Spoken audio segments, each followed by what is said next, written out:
Você sabe qual foi a maior tragédia do universo?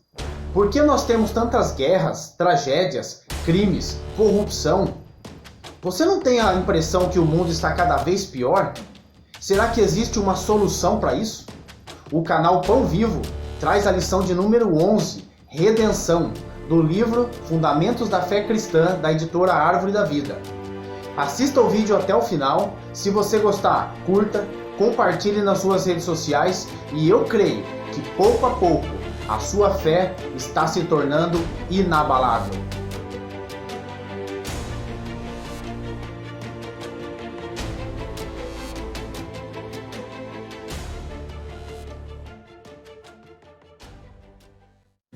Lição 11. Redenção, parte 3. Tópico: as consequências da queda para a humanidade. Por consequência da desobediência à palavra de Deus, o pecado entrou no homem, produzindo a maior tragédia do universo, a corrupção do ser humano.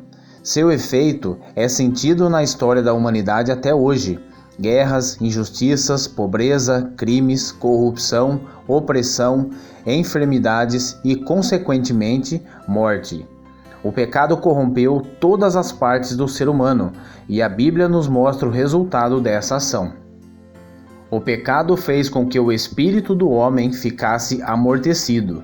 Em Efésios capítulo 2, verso 1, nós vemos que ele nos deu vida, estando nós mortos em delitos e pecados. Fisicamente, o homem estava vivo, é claro. Então, esse versículo não se refere ao corpo, e sim ao espírito.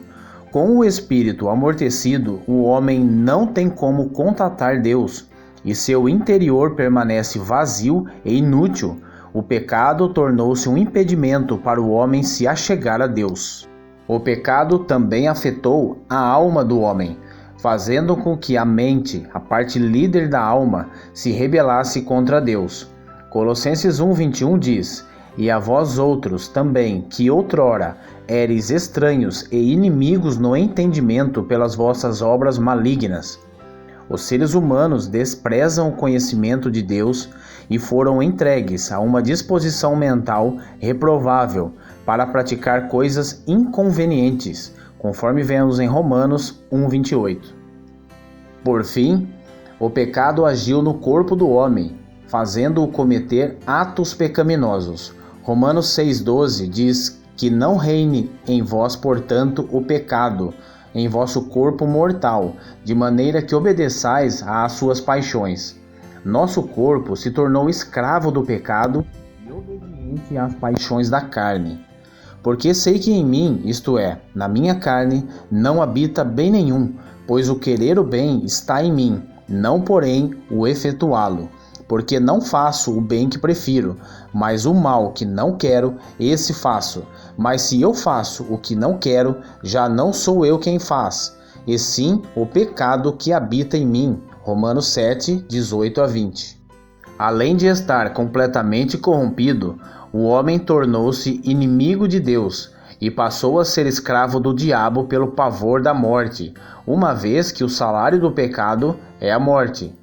A situação do ser humano era a pior possível. Tópico: a solução para a queda do homem. O homem, por si só, é incapaz de se libertar do pecado e de suas consequências. Somente o próprio Deus poderia fazê-lo. E ele o fez, enviando Cristo ao mundo para libertar a humanidade do poder do pecado. Como homem, ele tinha de nascer de uma mulher e se tornar participante de carne e sangue. Como Deus, ele tinha de vir de maneira extraordinária, como nenhum homem poderia fazê-lo. Assim, ele nasceu de uma virgem, conforme foi profetizado 730 anos antes pelo profeta Isaías. Cristo é Deus corporificado. No princípio era o Verbo, e o Verbo era Deus. E o Verbo se fez carne e habitou entre nós, cheio de graça e de verdade. E vimos a sua glória, glória como do unigênito do Pai. Em Cristo habita corporalmente toda a plenitude da divindade. Assim, ele é Deus e é homem. Ele é o Deus completo e o homem perfeito. Esse Deus homem foi crucificado e realizou a obra de libertação do pecado a nosso favor, que a Bíblia chama de redenção. É importante notarmos que a morte de Jesus tem 3 aspectos cruciais. Primeiro, tirou o pecado do mundo. Eis o Cordeiro de Deus que tira o pecado do mundo. João 1,29. Ele morreu como um substituto de todos os pecadores, pois também Cristo morreu uma única vez pelos pecados, o justo pelos injustos, para conduzir-vos a Deus, morto, sim, na carne, mas vivificado no Espírito. 1 Pedro 3,18. Segundo aspecto, destruiu o inimigo Satanás. Assim como Deus prometeu a Adão e Eva em Gênesis 3,15, o descendente da mulher, Cristo, esmagou a cabeça da serpente na cruz. Hebreus 2,14 nos mostra isso, para que, por sua morte, destruísse aquele que tem o poder da morte, a saber, o diabo. Terceiro aspecto, liberou a vida divina e eterna de Deus. Em João 12,24, o Senhor Jesus disse: se o grão de trigo caindo na terra não morrer, fica ele só, mas se morrer, produz muito fruto. Se não tivesse morrido, a vida divina permaneceria no homem Jesus. Com sua morte na cruz, Cristo liberou a vida divina e a tornou acessível a todo aquele que a desejasse. O apóstolo João declarou que viu sair do lado de Jesus na sua crucificação sangue e água. O sangue é para o perdão dos pecados, e a água é a vida divina, agora acessível ao homem. Assim, vemos que a morte de Jesus Cristo é completa em sua eficácia, tratando com um aspecto negativo, isso é, removendo o pecado que o homem não deveria ter, mas tem, e no aspecto positivo, proporcionando a vida divina que o homem deveria ter, mas não tem. Agora, precisamos compreender o processo pelo qual passou o nosso Senhor Jesus, a fim de que pudéssemos desfrutar disso tudo. Tópico: o processo. Embora fosse o próprio Deus, ilimitado pelo tempo e pelo espaço, ele se humilhou e se sujeitou às leis naturais, aguardando pacientemente 9 meses no ventre de uma virgem, até ao momento de nascer. Assim ocorreu o maior milagre do universo. Deus mesclou-se com a humanidade. Ele nasceu e foi chamado Jesus. Viveu por 33 anos e meio, uma vida humana perfeita e sem pecado.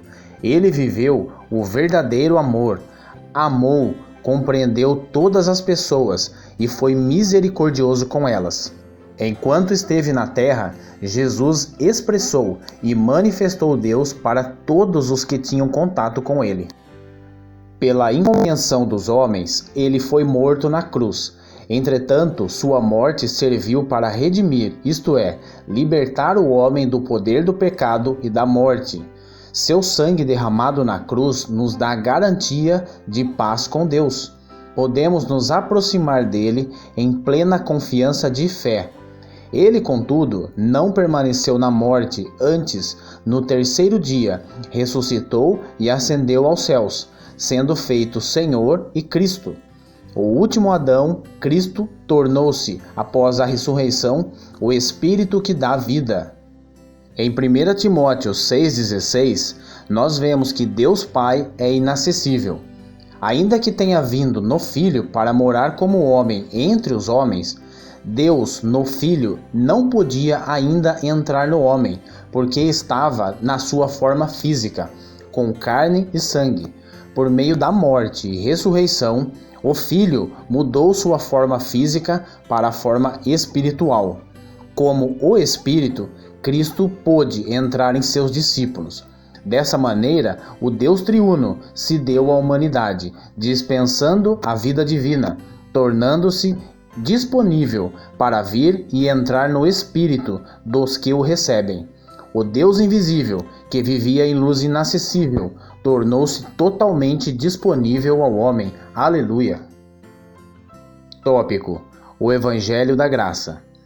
Toda essa obra não estaria completa sem a incumbência deixada pelo Senhor para os seus discípulos. E disse-lhes: Ide por todo o mundo e pregai o evangelho a toda criatura. Marcos 16:15. Agora, com sua obra concluída, a preocupação do Senhor era que os discípulos falassem dela a toda criatura. Em Romanos 1,16, vemos que não devemos nos envergonhar do Evangelho, porque ele é o poder de Deus para a salvação de todo aquele que crê. A palavra Evangelho significa boas novas, boas notícias. A humanidade se encontrava numa situação de degradação, sem ter o que fazer a não ser esperar pela morte certa. Contudo, agora há uma boa notícia. Existe salvação. Os pecados podem ser perdoados. Podemos nos reconciliar com Deus e ter paz com Ele. Tudo isso de graça. Essa notícia maravilhosa é chamada de Evangelho da Graça e nos revela a misericórdia de Deus. Porque pela graça sois salvos, por meio da fé, e isso não vem de vós, é dom de Deus. Não há nada que possamos fazer para acrescentar à obra redentora de Cristo. Não tem relação com o comportamento humano. Ser bom ou ser mal aqui não faz diferença, mas com receber ou não a graça de Deus por meio do Evangelho. Se a obra de Cristo permanecer oculta, sem ser anunciada, será uma grande perda para Deus e principalmente para a humanidade. Não retarda o Senhor a sua promessa, como alguns a julgam demorada. Pelo contrário, ele é longânimo para convosco, não querendo que nenhum pereça, senão que todos cheguem ao arrependimento. 2 Pedro 3,9. Esse é o coração de Deus. O Evangelho da Graça deve ser pregado para que as pessoas se arrependam e sejam salvas. O apóstolo Paulo sentia o peso dessa incumbência. Ele disse: Se anuncio o Evangelho, não tenho de que me gloriar, pois sobre mim pesa essa obrigação, porque ai de mim se não pregar o Evangelho. 1 Coríntios 9,16. Ele sabia da grandiosidade e da importância que o Evangelho teria na vida de quem o recebesse. Em Atos 20:24, ele disse: Porém, em nada considero a vida preciosa para mim mesmo, contanto que complete a minha carreira e o ministério que recebi do Senhor Jesus para testemunhar o Evangelho da graça de Deus. Paulo havia recebido o ministério de pregar o Evangelho da graça do próprio Senhor Jesus. Em Atos 26, 16 a 18, ele nos conta essa experiência e o impacto do Evangelho para quem o recebe. Abre aspas. Mas levanta-te e firma-te sobre teus pés, porque por isto te apareci, para te constituir ministro e testemunha, tanto das coisas em que me viste, como daquelas pelas quais te aparecerei ainda, livrando-te do povo e dos gentios, para os quais eu te envio, para lhes abrires os olhos e os converteres das trevas para a luz, e da potestade de Satanás para Deus, a fim de que recebam eles remissão de pecados e herança entre os que são santificados pela fé em mim. Esse trecho nos revela a situação caótica da humanidade antes de receber o Evangelho. Cegos, em trevas, sob o poder de Satanás, cheio de pecado e condenados. Contudo, ao que recebe o Evangelho, seus olhos se abrem e são convertidos das trevas para a luz e da autoridade de Satanás para Deus. Recebem remissão de pecados e uma herança. A graça de Deus nos é transmitida pelo Evangelho. Por isso, devemos perceber sua importância e não permanecer calados. Antes, tenhamos o mesmo sentimento de obrigação para com o Evangelho, a ponto de podermos dizer: ai de mim, se não pregar o Evangelho.